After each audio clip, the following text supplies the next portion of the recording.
এখন দেখবো আমরা রিকারের ব্যবহার। এই রিকার রিকারটা সাধারণত আমি যেভাবে ব্যবহার করছি অন্যজন হয়তো অন্যভাবে ব্যবহার করতে পারে, তবে আমি আপনাদেরকে বলতে চাই আমি শুধু তাদেরকেই শিখাই যারা একেবারেই নতুন। এখন রিকারটাকে আমরা ঠিক এইভাবে পড়বো।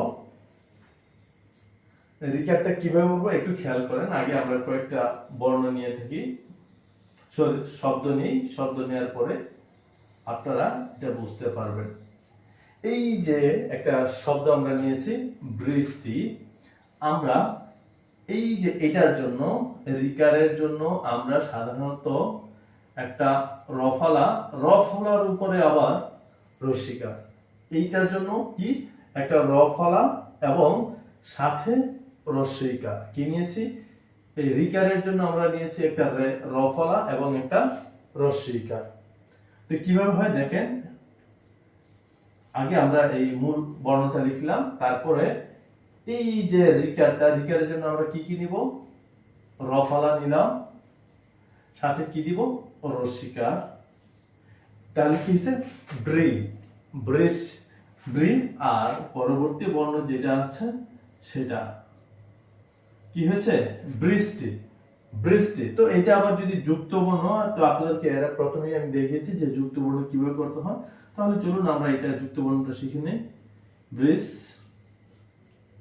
এখন কারণ আমি এই যে আমি বলেছি এই পাশে যা থাকবে যুক্ত বর্ণের, এই যুক্ত বর্ণের প্রথম অক্ষরটা লিখবো, তারপরে যে বর্ণটা হবে তার উপরে এখানে যা যা চিহ্ন থাকবে সেগুলো আমরা ব্যবহার করব।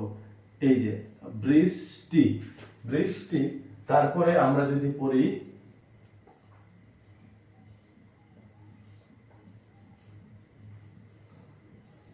দৃষ্টি, হ্যাঁ, তাহলে কিভাবে হবে, প্রথমে আমরা একটা এই বর্ণটা মূল বর্ণটা নিয়েছি, তারপরে আমরা এই রিকারের জন্য কি রফলা এবং রসিকার ব্যবহার করব, রফলা এবং রসিকার, তারপরে সেই বর্ণটা দৃষ্টি।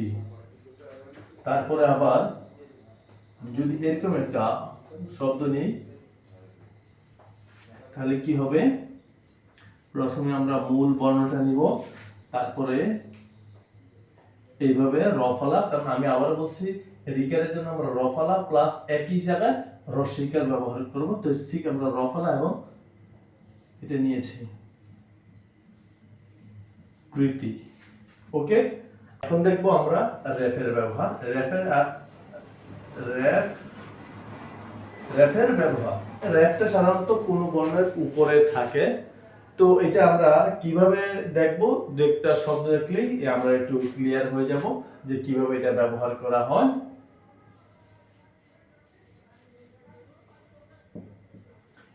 এটা যে বর্ণের উপরে থাকবে, অর্থাৎ যে বর্ণের পরে থাকবে সেই বর্ণের পরে, এই দেখুন শয়ের পর রেফ কয়ের উপরে আছে, তাহলে ঠিক এটা এইভাবে যদি আমরা পড়ি স্বর করা, তারপরে আমরা যদি পড়ি ঠিক এইভাবে, তাহলে এটা কিভাবে পড়বো, ময়ের উপরে আছেন যেই বর্ণের উপরে থাকবে সেই বর্ণের আগে আমরা একটা শুধু র ব্যবহার করব। কি র ব্যবহার করব, যেমন এই ময়ের আগে আছে, ময়ের উপরে আছে, তাই ময়ের আগে আমরা র ব্যবহার করব। ঠিক এইভাবে বর্ম বর্ম বর্ম বর্ম। তারপরে আবার যদি আমরা আরেকটা দেখি, ঠিক এইভাবে আমি কি বলেছি, যে বর্ণের উপরে থাকবে ওই বর্ণের আগে জাস্ট একটা আমরা র ব্যবহার করব, তাহলে হয়ে যাবে। যেমন কর্ম, আর কি কি শর্করা, বর্ম, কর্ম, আরো অনেক বর্ণ আপনারা পাবেন ঠিক এভাবে রেফ। তার মানে কি রেফটা যে বর্ণের উপরে থাকবে, আমি আবারও বলছি রেফ যে বর্ণের উপরে থাকবে সেই বর্ণের আগে আমরা জাস্ট একটা র ব্যবহার করব, তাহলেই সেই বর্ণটা আমরা খুব সহজেই উচ্চারণ করতে পারবো। এখন আপনি যদি উচ্চারণ করেন করম, হবে না, কর ম, বর ম, স্বর করা, স্বর করা, কর্ম, ঠিক এইভাবে আমি যেভাবে করেছি কর কর, এরপর হচ্ছে ম, কর্ম বর্ম।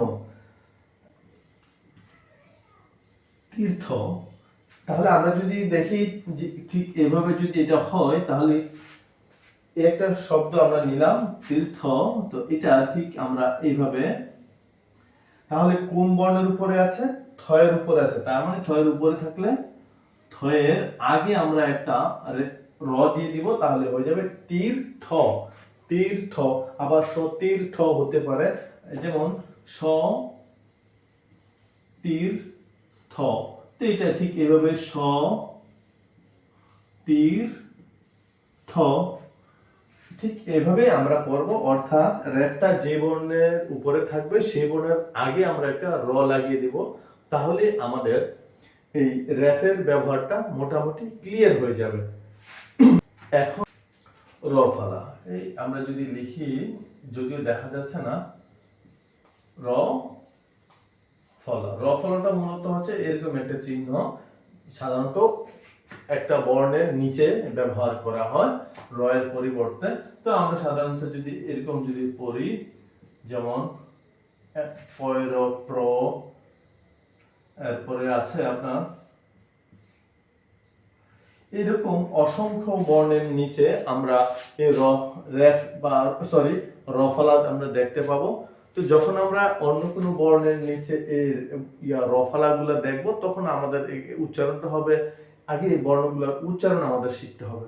যেমন প্র, স্র, এই যে এমন অনেক শব্দ থাকবে, সেই আমরা সাধারণত তখন এইটা আসলে লিখে অতটা প্রকাশ করা যাচ্ছে না, সেটা আমাদেরকে উচ্চারণ করতে হবে। র, জিহ্বাটাকে অর্থাৎ টাচ করতে, নাড়াতে হবে। র র র র, ঠিক এভাবে প্র প্র, স্র, গ্রা, গ্র, গ্র, ঘ্র, ঘ্র, ঘ্র, গ্র।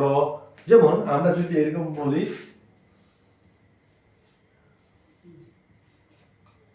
এটা কি হবে? গ্রহণ, গ্রহণ।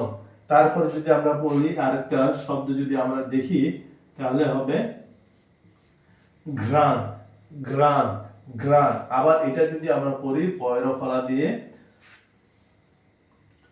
আচ্ছা সহজটাই নেই, প্রথম, প্রথম, প্র প্র, জিহ্বা এটা আপনার বারবার টাচ খাবে, এই রফলাটা বারবার ওই বর্ণের সাথে উচ্চারিত হবে।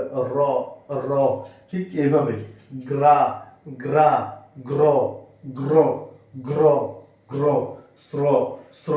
আমরা যদি শ্রেয় পড়ি, শ্রেয় শ্রেয় শ্রেয়, অথবা আমরা পড়তে পারি শ্রাবণ শ্রাবণ।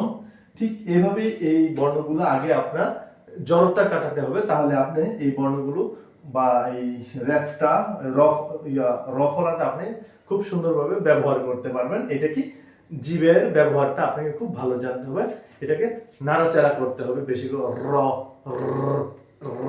এইভাবে আপনি যদি জিভটাকে নাড়াতে পারেন, তাহলে আপনি এটাকে খুব সুন্দর করে ব্যবহার করতে পারবেন। ঠিক এভাবে র, যদি না পারেন তাহলে কয়েকবার এভাবে ট্রাই করবেন, তাহলে দেখবেন আপনারটা হয়ে গেছে। যেমন র র, প্রার্থনা প্রার্থনা, প্রাথমিক প্রাথমিক প্রাথমিক প্রাথমিক, অথবা প্রথম প্রথম প্রথম, এভাবে। ঠিক যেমন গ্রাণ গ্রাণ, গ্রহ গ্রহণ গ্রহণ, ঠিক এইভাবে। আমার মনে হয় আপনাদেরকে আজকে কিছু শেখাতে পেরেছি। যদি শেখাতে পারি তাহলে আমার সার্থকতা। আজ এ পর্যন্তই। ভালো থাকবেন পরবর্তী ক্লাস পর্যন্ত। আল্লাহ হাফেজ। আসসালামু আলাইকুম ওয়া রাহমাতুল্লাহ।